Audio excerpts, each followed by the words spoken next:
Hello everybody and welcome to JTV. So today I'm thrilled to be joined from Israel by 22-year-old Jewish and Israel activist Gila Oz. She's from LA originally, and I first came across her, I think she was posting videos on TikTok, and I saw some pro-Israel activists post one of her videos, must have been about a year ago, and I was just so impressed by her energy, her level of knowledge and communication skills, which was both a combination of like getting across really powerful messages with done so in like a really entertaining way. And I immediately wanted to reach out to Hila, and I don't know if you remember, it must have been about a year ago, and she started making some fantastic videos for us, and now is on to other things in the world of Jewish activism. And I just thought it'd be a great idea to have a conversation with her so we could share with you, our audience, her really incredible story, and just to get to know Hila a little bit more, because she's an absolute powerhouse. So first of all, Hila, thank you so much for joining us all the way from Jerusalem. Thank you so much for having me. It's nice to be back. Great to have you here. So why don't we just start from the beginning? Why don't you tell us about your own personal story from your upbringing in LA County to today, and how your journey towards becoming an observant Jew and a Jewish and Israel activist, how that happened. Okay, so I grew up in a place called Santa Clarita, which has like 3 Jews. I grew up going to public school. My parents are Israeli, so I was raised Masorati, traditional. So Judaism was always a big part of my family life and my home life, and I went to Camp Ramah and USY and stuff like that. But we weren't super observant. So I grew up going to public school, and I was surrounded by a lot of non-Jews and unfortunately, a lot of ignorance. And dealing with anti-Semitism from a really young age was very confusing. Already when you're like, elementary school, middle school, high school, you're trying to find yourself, and you're trying really hard to fit in with other people and to have this other thing, this Judaism, which automatically defines you as separate from your peers. It makes it even harder to, I guess, find your identity within your peers. So it's very hard for me. I think, especially like middle school, early high school, I really just decided to, unfortunately, like reject my Jewish identity. I just didn't want this other thing that made me different and made me weird. And, all the kids are celebrating Christmas, and, I don't know, it was just, I felt like if I could just get rid of all the things that make me different from everyone else, then I'll be accepted, and it'll be easier for me to like go through my school life, I guess. And that did not work. Anti-Semites are anti-Semites, whether or not you're observant. And, there's this interesting concept from like the Shemi Shmuel that basically like non-Jews cannot stand when Jews aren't being themselves, because every single person in the world needs to be themselves in order for the world to function, because we all have a portion here. And so there's this idea that even if you reject your identity, like everyone else is going to force you to accept it. Which I find very interesting. And I see as, a pattern throughout history that at the times of the greatest assimilation, that's when you have the largest waves of anti-Semitism, which kind of reinforces like, no, you're Jews, like get it through your head, you're Jews. And the best thing to do with that is to just accept our identity and love it and embrace it and do the most good we can with it, rather than say, I don't want to be, but it's not fashionable, et cetera, et cetera.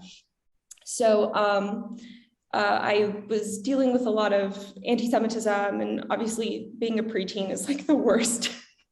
It's just awful. And I was an atheist for a while, and my final summer as a camper at Camp Ramah, which was 2014, I remember I just had this feeling that I was going to find God again, that this whole atheist thing wasn't working out for me, and I just wanted to find him. And through the help of, the staff at my summer camp and the environment that it provided, I was able to start believing in God again. Just before you continue, I'm curious, what kind of anti-Semitism did you experience? Oh boy, so much. I remember like the earliest incident that I remember was in first grade. I was in the girls' bathroom. And there were these twins who like bullied me relentlessly. And I remember them saying like, which is so weird, Jewish people can't sing. I got a theater degree. I was always into singing and performing, and it was just like something they knew would bother me. But I remember them saying Jewish people can't sing. I was like 5 or 6 years old, and just being like, what does that even mean? You know, from that to physical attacks, to Holocaust jokes, to people throwing money at me, you know, throwing pennies or taking money from me and being like, oh, like, of course you're mad, you're a Jew. Just, yeah. And then in high school, this is like after I, you know, started accepting my identity more. I remember my senior year, someone keyed a swastika on the side of my car, which was like the biggest thing, like pre-college, I guess.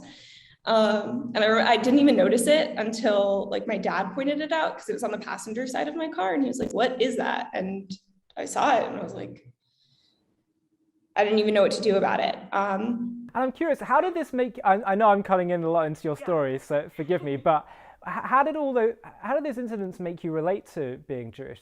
As you said, I think earlier, part of you just wanted to just shed it off, this Jewish thing. Yeah, I think once I decided to take it on again, it was, so the summer of 2014, I'm sure you remember, there was a war in Israel, and I think that in addition to my personal spiritual journey, really solidified my Jewish identity within me. I grew up Israeli. Israel has always been, you know, no matter where I was in my spiritual journey, Israel was always a constant. And I always loved this land. And I always, you know, was taught, you know, to defend it and the history of it. And I'd come here all the time, and it was just home, no matter what. And so, you know, in hearing the stories of those 3 boys who were murdered by terrorists, and I mean, they really kept us updated on the whole situation. And then that rockets were firing, and I knew my family was there and my friends were there, and I didn't know what to do. And I remember, you know, just hearing all the other like stuyot that everyone was complaining about, and, you know, with other minor injustices, not that, you know, that shouldn't be dealt with, but I remember just thinking like, who cares? Like, there's a war happening and I can't do anything. And I think that really just solidified within me that like, this is my people's history. This is my people's story, that like we are under attack, and hiding doesn't do anything. We have to fight back. We have to do something about it. So what happened after that? So I finished high school. I decided to go to community college because I was able to transfer after only a year to UCLA. I started at UCLA. I dealt with my fair share of antisemitism there. Because I was a transfer, my junior year, was my first year at UCLA. And that winter break, we went to Poland. And I remember just, my mom's side is Polish. My dad is like fully like Sephardi Israeli. Like his family's been in Yerushalayim for 9 or 10 generations, something crazy like that, hundreds of years. But on my mom's side, I'm Polish, and I never really related to that side of my family because it seemed like, oh, that was in the past and Israel's our future. And I remember just being there, and it was such a life-changing experience to see the camps. And on my 19th birthday, we went to Majdanek, which is completely intact. You can go inside the gas chambers, and we sat inside, and we were singing like Shema Yisrael, and like, you can see, like, this is like very morbid, you can see the scratch marks on the walls. It's like cement walls. It was very,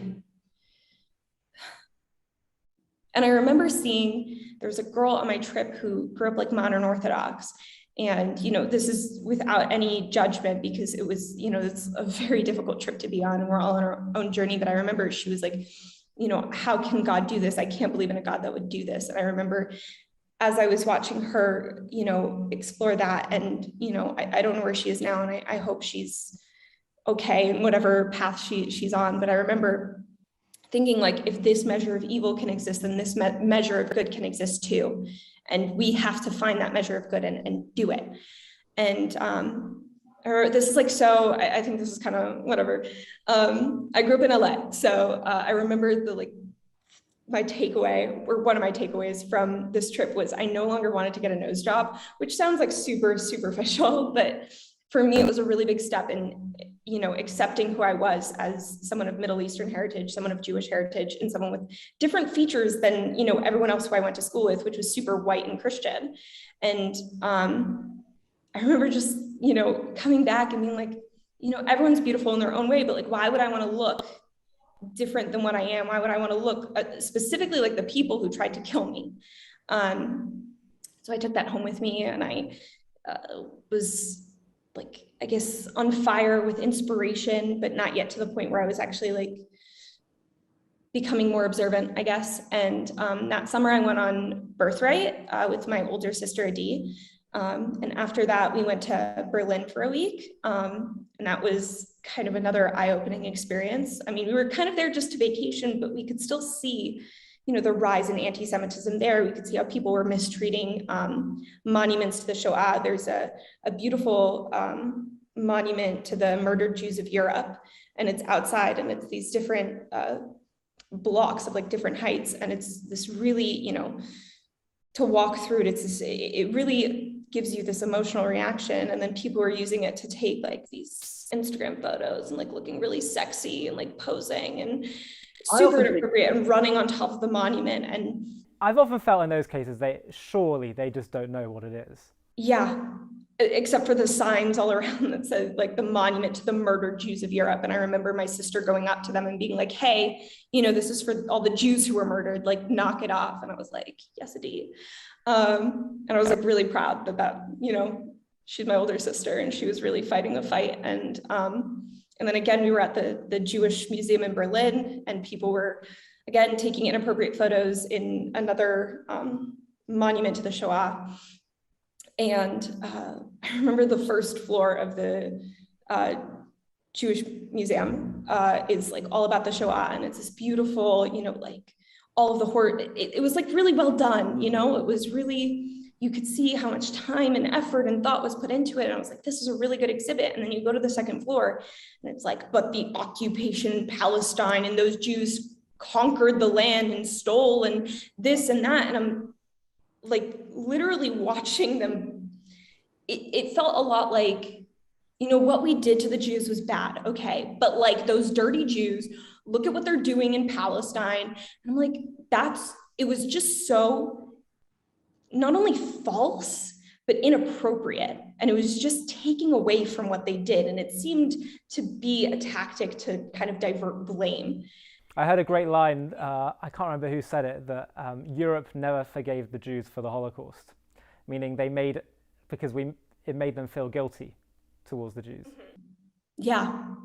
And I'm sure, especially being in Germany, where that's like the center of it all, but it was, my sister and I were fuming. And so I came back and I was just dying to get back to Israel. I just knew I had to get back to Israel. And about 2.5 weeks after I got home, my campus rabbi, Rabbi Naftali Hanfling, posted about the Akiva trip, which is a 2-week trip led by Rabbi Ben-Zion Klatzko that comes to Israel. And basically in the mornings, you learn at Esha Torah in the Old City, and then in the afternoons, you travel around Israel. And so I went on this trip. I got on the plane back to Israel a month after I came home, and there was just something about it where it just clicked. And I was like, I knew before that, I believe in the Torah. I believe that Judaism's right. I believe in all these things, but I just didn't think that I had to do anything about it. And I was just on that trip and I was like, okay, if it's all true, we're gonna do it. We're gonna take it on. So that first Shabbos was in Sfat, and I kept my first Shabbos, and I've been, thank God, keeping it ever since. And after the trip, I went to Neve for the first time, which is a seminary in Jerusalem. I went for a month, and then I came home and started my senior year at UCLA. And then I was a Frum person. And then now you come back to Israel. Yeah, thank God. Yeah, so once Neve reopened from the pandemic, like when in August it reopened of 2020, and I came back for about a year. And then now I live here. I'm in the process of making Aliyah. I like to joke, there's an idea that the only way to acquire your share in Eretz Yisrael, because you can't own the land, the only way to acquire your share in Eretz Yisrael is through suffering, and Misrat Panim is the way where it's the means through which we acquire our share. But B'ezrat Hashem, soon I'll be registered as a citizen, and yeah. That's really incredible. You know, it really is amazing. As part of one of the great privileges of doing something like this, meeting all kinds of people with amazing Jewish stories, and it's amazing how many people's Jewish journey has been like radically shifted after going to Poland, including my own. And it's that exact thing you mentioned. Like, we just see the level of intensity and insanity towards trying to commit acts of evil and destroy the Jews. And you know, I was listening to a really interesting talk recently about how we can make sense of evil. Why would God create a world full of evil? And one of the parts that's really important to remember is that God literally hates evil, and He hates it. And there's this concept of God suffering when someone else suffers. In fact, even more so, because He is the ultimate empath. And so, you know, it's like when God's at the burning bush and talks to Moses, and He says, "I will be that will I be." He's saying, don't think I'm not suffering with them, and I'm going to be suffering with them through every single future exile. So one of the questions that was asked in this talk, so why would He do that to Himself, all this pain and suffering? But one of the interesting points it made is that evil does have something which goodness doesn't have, which is good. Good has something that evil doesn't have as well. Good has meaningfulness. Doing good is meaningful, but evil has something that good doesn't yet have, which is passion. And a kind of insane intensity and drive, and we saw that. I mean, we've been literally knocked out time and time again by the passion and drive that evil has. And part of the idea of this concept is that God says, whatever's in that evil, I want that passion for goodness, for godliness. And part of our job is to be insanely good and do insanely good. And so if we think a job or a project is so wild and insane, well, look at what Hitler tried to do. That was completely insane. Why can't we be insane, but for the opposite? Yeah, absolutely. I love that. I feel, but right before Pesach, there's this custom where you burn your chametz, you burn all your leaven products. And this past year, I was at this chametz burning, and there was a rabbi there, Rabbi Yonah Aryeh Refson, who was on Neve campus, and he was saying that it's not about destroying the negativity in your life, it's about setting it on fire. So all of these, in Hebrew, an attribute, a character trait is called a midah, which is a measurement literally. And that's because that every single character trait has good within it in a certain measurement. So it's not about completely destroying anger, let's say. It's about setting it on fire. Okay, what's the good side of anger? And that, you know, I guess could be the anger of, let's say, the Maccabees, who saw injustice, and it was that holy anger that, you know, inspired them to fight back against the Greeks. Or, you know, laziness, set that on fire. Okay, sometimes you have to do self-care, you have to sit back and take care of yourself, and then you'll have the energy to move forward. So all these things can be elevated, and that's what we exist to do. We're not here to detach from the physical world per se, we're here to elevate it. So yeah, I really like that concept.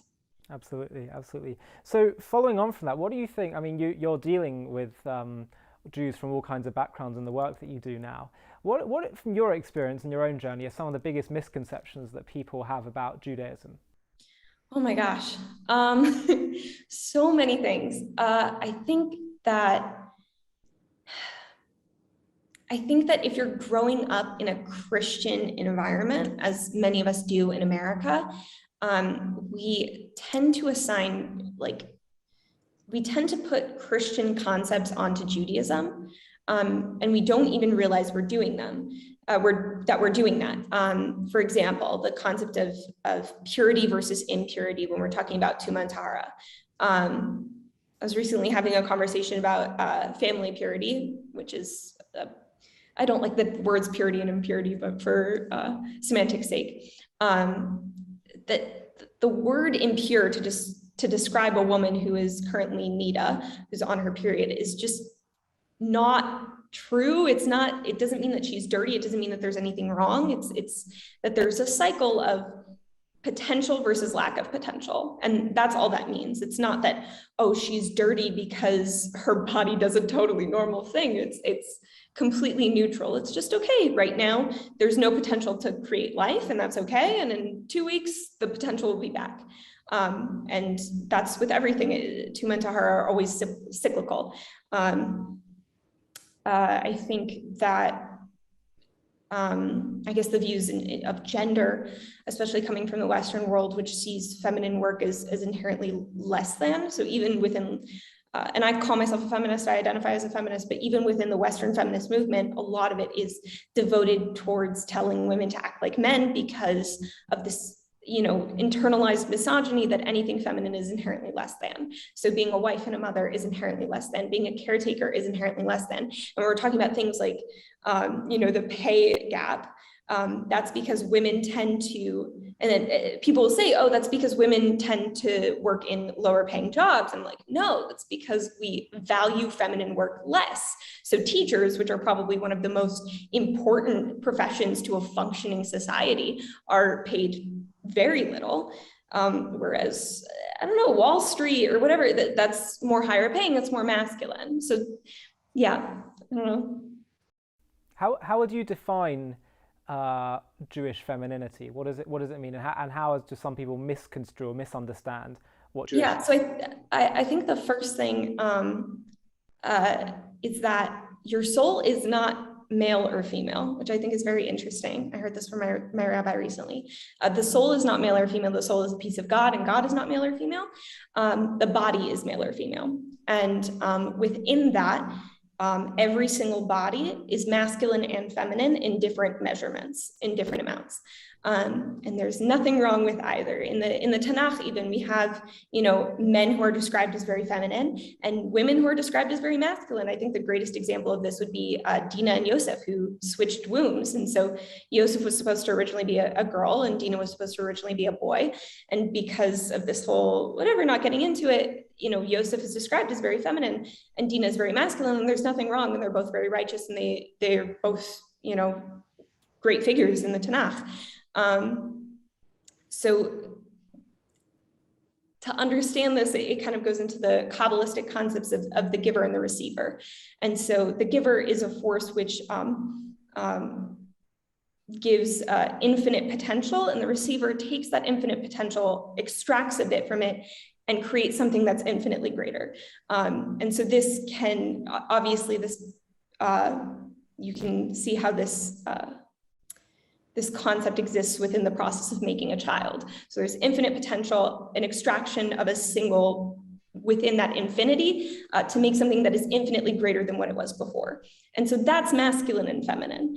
And again, women can be masculine, men can be feminine, and there's no problem with that within Judaism. Yeah, I think it's very much can be best summarized as like the giver and the receiver or nurturer kind of paradigm. And as you say, the Torah says male and female, he created them. And I think that's talking about everyone having male and female aspects within them. But I think, and we can all, and by the way, if we didn't have that, we would find it impossible to understand the opposite gender and other modes of operating. But the question becomes, when you're, what's your sort of ikar? What's your base role? Even though you can manifest both. So that's just the question that people will have to sort of understand and figure out. What's your guiding light? What's your guiding direction? Yeah, and everyone's an individual, and Judaism's very into being an individual, which I think is so incredible. There's this concept that whatever part of Torah you feel connected to, that's what you should be learning.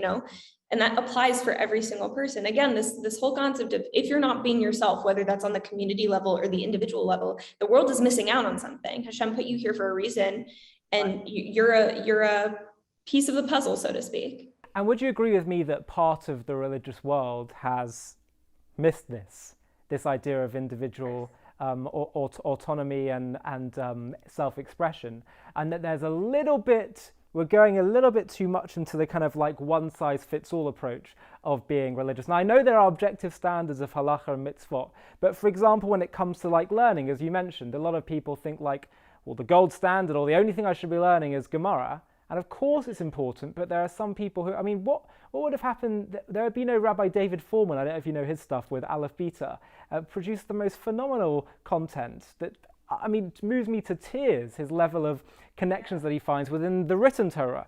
And if people aren't encouraged, but some people feel, well, if I'm an expert in Tanakh, or if I'm an expert in a certain area of Jewish thought, or if that's my focus, that's my learning, it's not quite the same as learning Gemara, and other such examples, you know, like Absolutely. Like emphasis on, well, does he daven 3 times a day? Well, okay, that matters, but there are lots of people who do that and it's completely by rote, and there are some people who might, let's say, daven extremely sincerely, but they can't get through all of it. And so these checkbox, these sort of shallow checkboxes that we've created are a bit, I think, stifling and missing the wood for the trees. For sure. I was actually, earlier this week, I was in a class on the Maharal, and he's literally talking about this exact concept about how he says, like, the yeshivas have got it wrong. They're teaching Gemara too young. They should be teaching it when they're 15, not when they're 7. And, you know, they're forcing people into these boxes, and then these people come out, and when they're young, they get it and they're into it, but then they come out of the yeshiva system and they're empty. And you know, obviously I can't speak on the yeshiva system, I can't speak on the school system, I don't know enough about it, but you know, there is something to be said about if you're, you know, putting someone into a box that they don't necessarily need to be in, you know, you could be taking something away from them. And it's really interesting in Rabbi Yaakov Klein's book, The Story of Our Lives, which is a commentary on The Last Princess, which is a Rabbi Nachman tale. He talks about how there's this trend of people who are like, they grow up through the yeshiva system, and then they go off the derech and they come back through Hasidut, or something that's a little bit kind of out of the box, so to speak. Not that all Hasidut is out of the box, but they needed a different taste of Torah. They needed a different face of Torah, so to speak, in order to connect to it. And I just, in every community, unfortunately, there's issues. And I think that obviously it's coming from a place of love, that if we don't put them on the right path, then they might stray for some other reason, or we might not get the point across, or they might be missing out on some learning. So I'm not as, you know, I can't speak to why it is the way it is, but I think it's very important that even if you're putting your child into a certain system, that you always tell your children that, you know, Shivim Panim LaTorah, there's 70 faces to Torah, and there are multiple ways to go about this. And if this isn't for you, we'll find what's for you. Yeah. And it's great that you're aware of that. And it's something that I slowly became aware of on my Jewish journey, that there are some wonderful things about the religious Jewish world. And there are also some things which I think perhaps need a bit of refining or changing, and that's okay. And so I think it's actually more important that people become aware of that.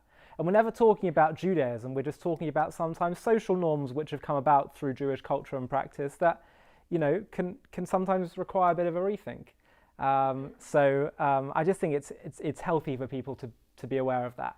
And actually people who come to it from outside, didn't grow up in that world like you, and like me as well, in some ways we have a bit more of an objective, we have something more objective, I think, to offer, or it might enable us to see things in a slightly more balanced or nuanced way. Yeah, especially when we come in, we're getting all the love and all the light, and it's like, oh, like Judy's, you know, when people grow up in it, sometimes that's not what they get, because they're getting the entire full experience. And, you know, I'm sure that B'ezrat Hashem in the future, when I have kids and I have a family, and I'm going to be dealing with this stuff too, but, you know, there is some that's, you know, where you get on fire Balei Tshuva, because they're really just getting all the positivity and all the nuance in there, because they're coming into it as adults, they're being treated like adults. And sometimes it makes sense that we teach Torah differently to children, but sometimes we don't get past that. And we're just, they're stuck with this childlike view of the Torah and this childlike view of Judaism and God. And once you're older, it doesn't fit anymore. Yeah. I'm also pretty sure I saw some, just because you were talking about some misconceptions earlier, I saw some content that you put out, must have been a while back, about some of the maybe misconceptions people have about modesty in Judaism. And first of all, thinking it only applies to women, and secondly, what it's all about. And like, no, we're not saying that, like, God forbid someone should think like if you don't dress modestly, you're inviting, like inappropriate looks and all that kind of thing. Do you want to talk a bit about that? Yeah, I think it's very important to talk about tzniut, especially with young secular women, which I'm now working in Kiruv. I now work in Jewish outreach, so I work with a lot of secular women. And when you grow up, again, if you're growing up in a Christian-centric society, and even this is permeated through some Jewish communities, this idea of purity culture, which is very, very toxic. There can be a lot of pushback to dressing in a certain way, to dressing modestly, because we see so many times people asking, God forbid, when a woman is assaulted, well, what was she wearing? Which is a stupid, stupid question. It has nothing to do with anything.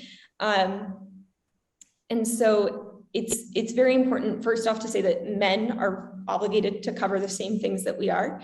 The reason why we don't talk about modesty to men as much is because they don't struggle with it. This is obviously an overgeneralization. They don't struggle with it as much.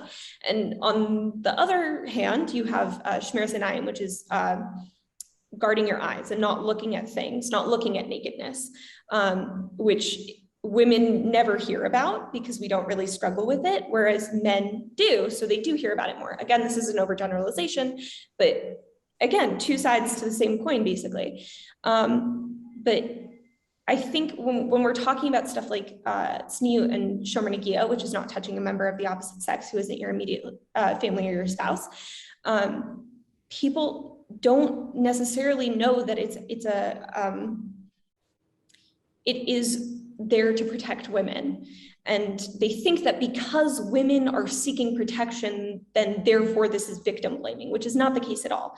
If you, arm yourself because you're in a dangerous area and someone, God forbid, like mugs you or whatever, and you take out your weapon and defend yourself, you having the weapon is not an invitation, or is not to say that if you didn't have the weapon, you should have been mugged, et cetera, et cetera. It's just, you're there to protect yourself, and it's important to protect yourself.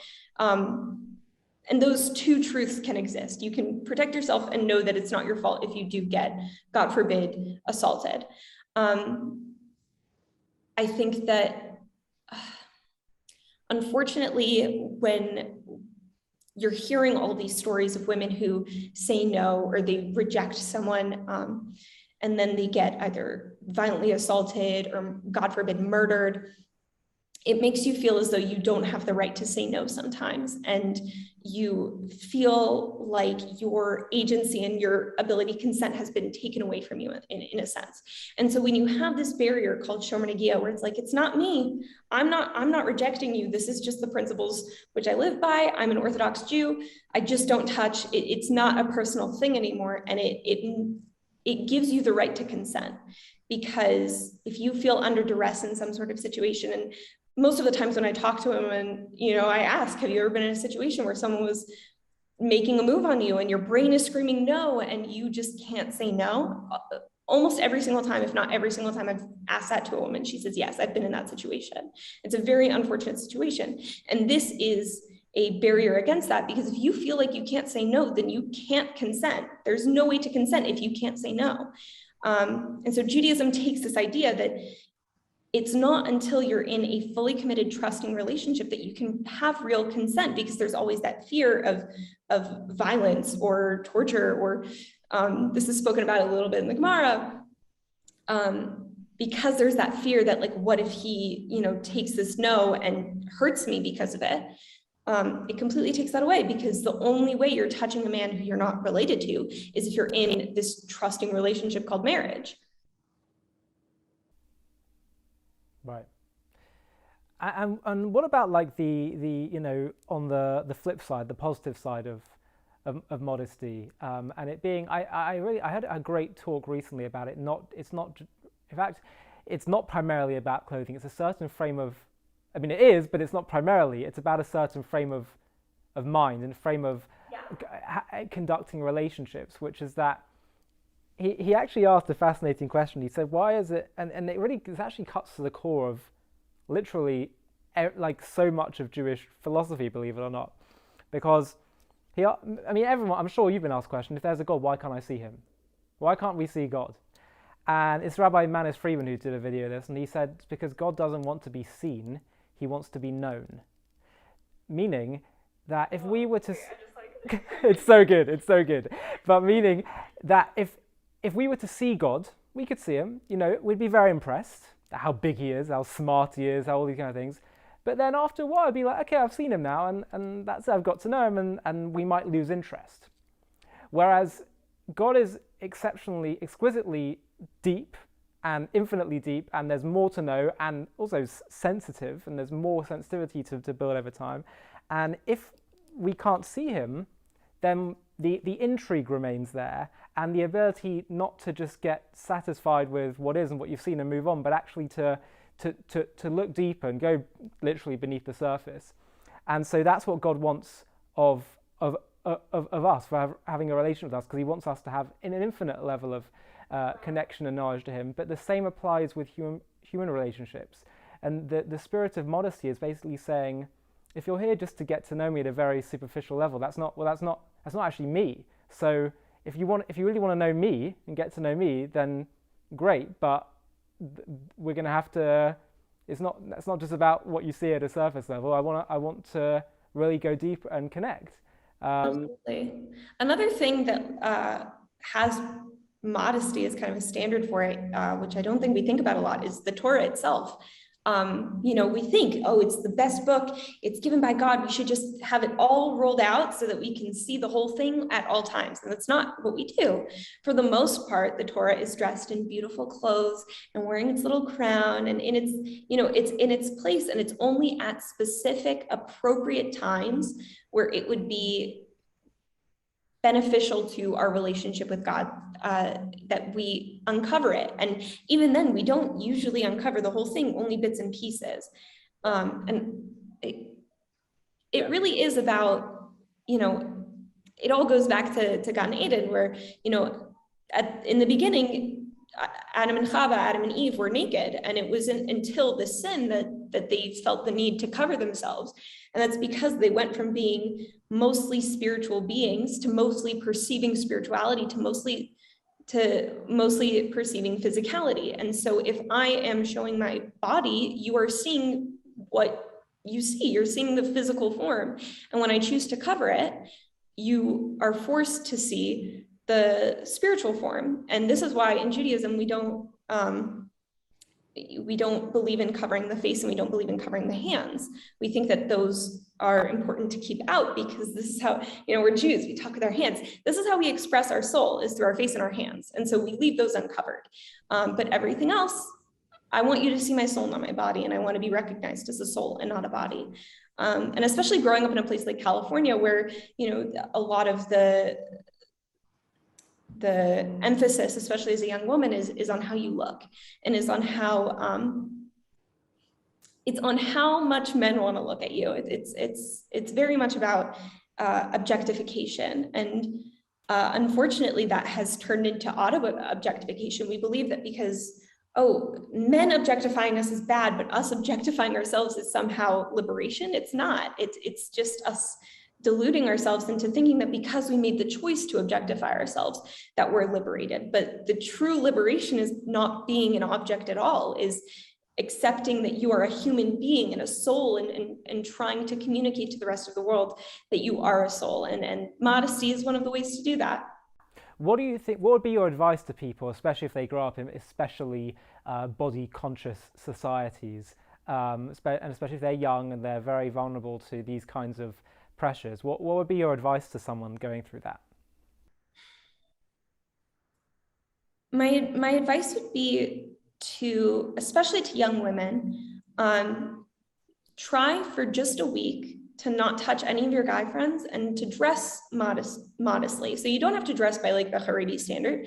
Just, wear long pants and like cover your shoulders and your midriff, and just refuse to touch your guy friends for a week, and see how that feels. and just see what that does to your male friendships and to your female friendships. I think it was very eye-opening for me when I was on the Akiva trip. The first thing I wanted to try out was Shomer Negia, because I had been talking with my rabbi about it for a really long time, and I was just very interested in this concept. And I was like, okay, for these 2 weeks, I'm not going to touch guys. And it was incredible how much I realized how much of what I'd been doing had been in competition with other women, in competition for male attention. And it was just all of a sudden, I felt so open to real deep female friendships. Not that I didn't have them before, but there was always this underlying that, like, if a guy is walking past, you have to make yourself look good. You have to be.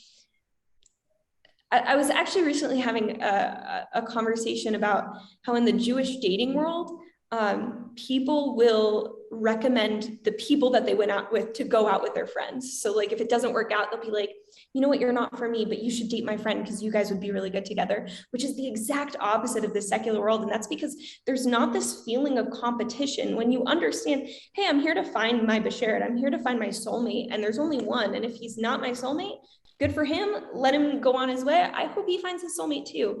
It's not this, oh, I have to compete. I have to get as many guys to like me so I have as many options as possible to pick from. It's so just relaxed, and I feel like it's so much more healthy. And yeah, it's healthy and safer. And ultimately, it's true. It's what people really want. People don't want to be spending their life competing. It's horrific. Who wants that? It seems pretty clear to me that most people, who wouldn't want to just find their person, life with them and feel secure. And then if it's not your person and you think your best friend would be great with this person, like, why is that an issue? In the secular world, to date your best friend's ex would be the worst possible thing you could do to your friend, and here it's just, oh, I went out with this guy, I think he'd be great for you. It's so normal. I really, really love that. Yeah, it's often a result of also shorter dating times as well. Yeah, there's less emotional attachment, and so it's less awkward for friends or whatever. So please consult some good advice before doing anything like that. But it's a nuanced question. But yes, I agree with the principle. Okay, I'd like to shift gears entirely now and talk about Israel, because you've produced a bunch of videos for us talking about Israel, a fantastic communicator. What do you think are some of the biggest misconceptions the average non-Jew, in the Western world in particular, has about Israel, and how do we best address them? I think most of those misconceptions are in the form of those big buzzwords. So apartheid, genocide, occupation, ethnic cleansing, colonization. Those are often thrown around by anti-Zionists in these really, easy to digest social media posts. And as the average person in the West who wants to do good in the world and who also unfortunately lives in a society that is based in anti-Semitism as well as sexism and racism and a bunch of other isms, there's an ease to cling on to those. I think the best way to address those is to have comprehensive Jewish history. For most Americans, if they're getting any sort of Jewish history, the only history they'll hear is of the Holocaust. And it exists within a vacuum. It's, in the 30s, Hitler rose to power, anti-Semitism was a thing. And then in 1945, the war ended, Hitler died, and the Jews were liberated, and everything's okay. And that's absolutely not the case. The reason that the Shoah was able to happen, the reason the Holocaust was able to happen, was because of the 2,000 to 3,000, really, if you're going all the way back, preceding years of anti-Semitism that led up to it. It was the natural result of all of that anti-Semitism, of medieval blood libel, of the Elders of Zion theory, that we control the world and that we're, all of the sorry, my mind just went blank for a second. That's all right. No problem. Take your time. Yeah. So it was the natural result of these 3,000 years of anti-Semitism, of all of these conspiracy theories about the Jewish people, all of the repeating accusations against the Jewish people. I mean, you go back to Megillah Esther, you see Haman's accusations against the Jews is that, oh, they have these weird holidays and they don't actually follow the laws of Persia and they think that they're better than everyone and they're really scattered. And it's like, okay, that's literal dual loyalty he's talking about, which is so common today. It's 2,500 years ago, give or take, there's this guy who's saying the same exact thing about us. In Egypt, when we were enslaved, the Pharaoh thought that the Jews were trying to take over, and like that in having so many kids, they were trying to subvert the Egyptian race, so to speak, which is very similar to a lot of Nazi, theories. Again, during the Seleucid Greek Empire, it was that, oh, we were so weird with our different traditions, like, why can't we just be normal? Which we see, again, it all repeats itself, new anti-Semites, but same old anti-Semitism. And so if we were to actually teach people the history of the Jewish people, along with the history of anti-Semitism, they might be able to call out these lies and these patterns a lot easier. On top of that, there's clear, tangible history in Israel. You can go to Shiloh and see where the Mishkan was. You can go to the old city, see the city of David. You can see the western retaining wall of the Holy Temple. You can see, the ruins of the temple, which have Hebrew on them from 2,000 years ago. You can see when you go to Yehuda and Shomron, when you go to Judea and Samaria, the West Bank, you see those sites that are so Jewish, and they're undeniably Jewish, and the digger you deep, the more Jewish it gets. And so this isn't like, that it's difficult to prove Jewish indigeneity. It's not difficult to prove that, Israel was fighting defensive wars. This is readily available information. It's just that people don't necessarily want to learn. They want to be stuck in their ways. And especially if there's this narrative, and I think the anti-Zionist side is really, really good at pushing this narrative of, in order to be righteous, in order to be anti-racist, in order to be woke, in order to be a good person, you have to be against the existence of a Jewish state. And when that's all you're hearing, and you're not actually seeing the history, you're only seeing this kind of watered down, well, it used to be called Palestine, and now it's called Israel, so clearly it's colonialism. And what do you think about, Hila, what do you think about some of those people in politics who say, whenever the chips are down and whenever Israel's facing a difficult moment or has to engage in a defensive operational war, they are the first to rush to criticize Israel. But when it comes to actually, but then, when things aren't so volatile, they'll say, I support Israel's right to exist, but, alongside a viable Palestinian state, but all the policies they propose don't really create the conditions that will create a secure Israel. I'd say it's really, really easy to say that you're pro something. It's a lot harder to actually act upon that. I just want to think about this for a second.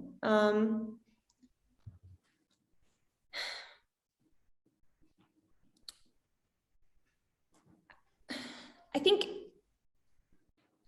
war is a very, very complicated thing, and it's, especially when it's so unfashionable to defend Israel's right to protect itself. These people, I don't know what to say other than like, sorry, I need a second. That's right.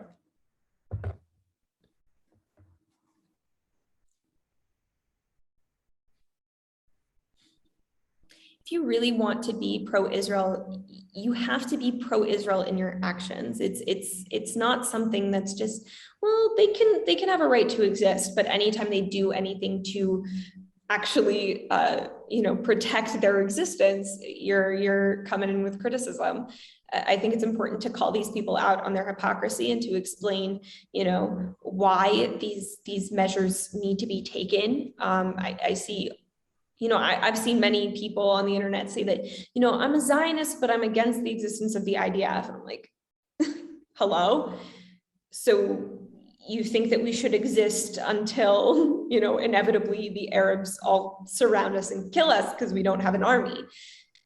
And that's not to say that the IDF is perfect, because no army is perfect, because the existence of an army implies that there's some sort of imperfection in the society, that a war has to happen. That's not a perfect situation. But to say that just because, it's not a perfect army, when it really is, one of the most, if not the most moral army in the world, where it's giving leaflets and telling people, hey, we're going to bomb this place because it has weapons, you need to get out, which not a lot of other countries are doing. To say that just because people get caught in the crossfire, especially when, their side is using their people as human shields, that they shouldn't exist. I mean, you might as well just call yourself an anti-Zionist. You might as well just say you don't think Israel has a right to exist in reality, because maybe theoretically you're like okay with its existence, but practically you're not supporting it. What do you think is the number one message we need to get out there about Israel?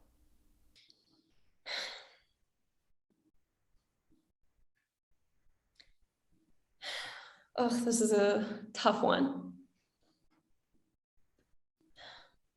Sometimes I feel that this is definitely what I do is an uphill battle. And I often get asked, do you think you're changing minds? And I think sometimes I do. I think for people who are kind of in the middle, who don't really know what's going on, when they see facts, they can absorb them. But usually if I'm responding to a person, 95% of the time, they're never going to change their mind on what they believe. And I don't think that it's productive to go into it thinking I'm going to change this person's mind, because you're just going to drive yourself crazy. I think it's important, especially as activists and as Jews, that we know that anti-Semitism is a part of the world.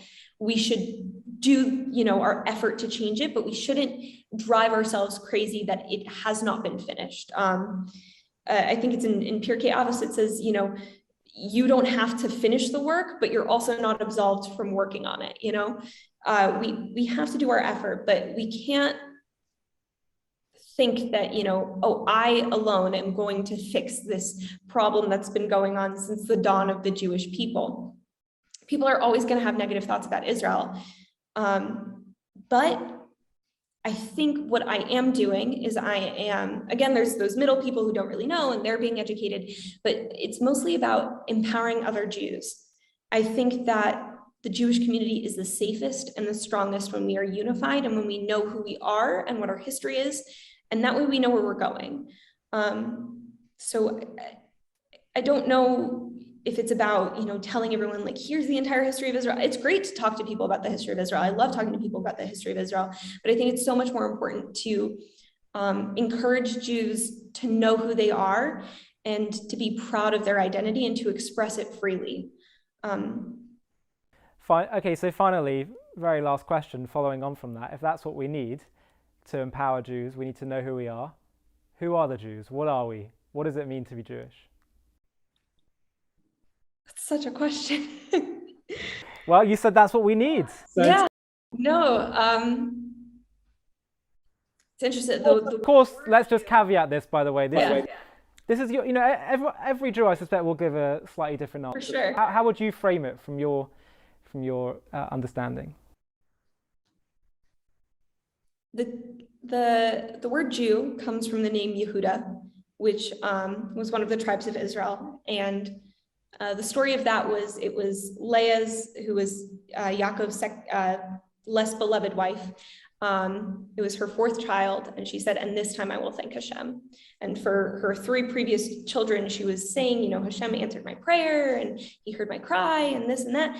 And she finally said with Yehuda, with her fourth child, and this time I will thank Hashem. It comes from Yehuda's lehodot, to thank and to acknowledge.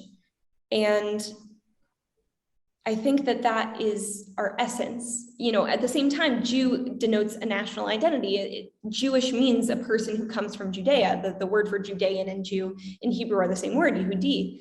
So it's about, again, knowing where we come from, which is our land, and also being grateful and being thankful for our life and acknowledging what we've been given and that we are so small and so big, that we are, we're dust and ash, but it was because of me that the world was created. And I think the way to do that is to look into the Torah and to look into, this book that was given to us to tell us what the best way to bring justice and goodness and to the world and to acknowledge our creator and our being created. I think the best thing to do to be Jewish is to just learn. There's so much out there. There's so many resources out there. And I think that to just sit down and to learn a little bit of what, this ancient tradition we come from has to offer. I think it's so valuable, and it really, really will enrich your life. And so anyone out here, I encourage you to just learn more about who you are and to really dive deep into it. Gila Oz, thank you so much for joining us. You're a class act. Thank you for all the work that you do. And I look forward to having another discussion down the line as we hear more about the great work that you're doing. Thank you so much. Thank you for having me. Thank you for your time. Thank you.